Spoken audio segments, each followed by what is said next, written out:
गौतम बुद्ध अपने ध्यान में बैठे थे कि वहां पर एक आदमी आया। ये आदमी अपने आलसीपने से बहुत ज्यादा परेशान था। आलसी आदमी गौतम बुद्ध से बोला, महात्मा जी मेरी मदद कीजिए, मैं अपने आलस्य से बहुत ज्यादा परेशान हूं। आप ही कोई उपाय बताइए जिससे मैं आलसीपन से छुटकारा पा सकूं। गौतम बुद्ध ने उस व्यक्ति से कहा, पहले मुझे यह बताओ कि तुम्हें क्यों लगता है कि तुम आलसी हो। आलसी आदमी बोला, सिर्फ मुझे नहीं, मेरे परिवार वालों को और मेरे आसपास के सभी लोगों को ऐसा लगता है कि मैं आलसी हूं। गौतम बुद्ध ने फिर उससे पूछा, क्या तुम जानते हो आलस्य होता क्या है? आलसी व्यक्ति बोला, नहीं, मैं नहीं जानता, किंतु मैं इतना जरूर जानता हूं कि आलस्य बहुत बुरी चीज है। इसकी वजह से मुझे बहुत नुकसान हुआ है जीवन में। गौतम बुद्ध बोले, जिस परेशानी से तुम छुटकारा पाना चाहते हो, पहले उसके बारे में पूरी जानकारी ले लोगे तो उससे छुटकारा पाना आसान हो जाएगा। आलसी व्यक्ति बोला, भगवान, इतनी बुद्धि तो मुझ में नहीं है, आप ही मुझे इस समस्या के बारे में जानकारी दीजिए। गौतम बुद्ध बोले, आलस्य एक मानसिक अवस्था है, एक विचार है जिसे जाने अनजाने में हम खुद ही जन्म देते हैं। आलस्य दो मूलभूत कारणों की वजह से ही जन्म लेता है, एक है शारीरिक और दूसरा मानसिक। शारीरिक कारणों में पहला कारण है गलत तरह का भोजन। हम सभी जानते हैं कि हमारे शरीर को भोजन से ऊर्जा मिलती है, और यह ऊर्जा सजीव चीजों से मिले तो अच्छी, यानी कि प्राकृतिक रूप से जो हमें भोजन की वस्तुएं प्राप्त होती हैं, उनसे अगर यह ऊर्जा मिले तो हमारा शरीर इससे अच्छी ऊर्जा प्राप्त करता है। इसे उलट यदि हम निर्जीव वस्तुओं से ऊर्जा प्राप्त करते हैं तो यह हमें आलस्य की ओर लेकर जाती है। दूसरा कारण, हमारी शारीरिक गतिविधियां भी हमें आलस्य के चंगुल में फंसा सकती है। गौतम बुद्ध ने आलसी व्यक्ति को अपने शिष्यों की तरफ इशारा करते हुए कहा कि देखो, इनके चलने फिरने बैठने के तरीकों में तुम्हें कुछ अलग नजर आ रहा है। जब आलसी व्यक्ति कुछ समझ नहीं पाया, तब गौतम बुद्ध ने उससे कहा, मेरे शिष्य जब भी बैठते हैं तो वे रीढ़ की हड्डी को एकदम सीधा रखते हुए बैठते हैं। चलते हैं तो उनके दोनों पैरों के बीच अच्छे से संतुलन बना रहता है, और जब वह सोते हैं तो उनका शरीर एकदम शिथिल रहता है। ऐसा करने से उन्हें रात्रि में एकदम सही तरीके से नींद आती है।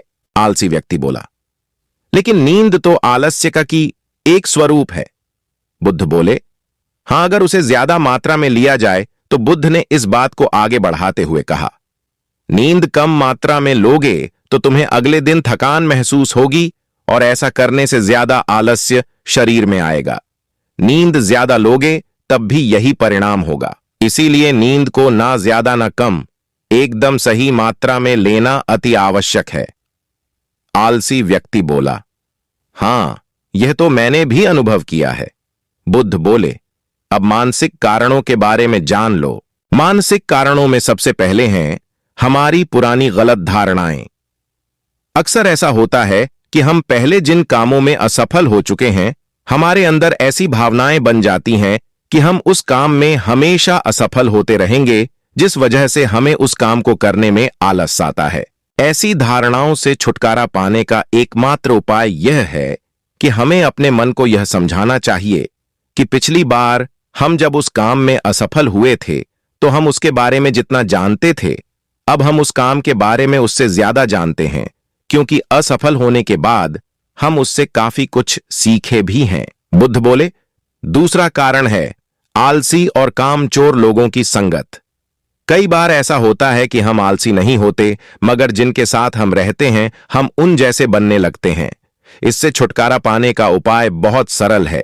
कामचोर और आलसी व्यक्तियों से दूर रहो। ऐसे व्यक्तियों की संगत में रहो जो अपने काम को बड़ी लगन से करते हैं और तुम्हें कुछ सिखा पाए। गौतम बुद्ध ने तीसरा कारण बताते हुए कहा, यह कारण आलस्य के लिए सबसे बड़ा कारण है, काम को कल पर टालते रहना।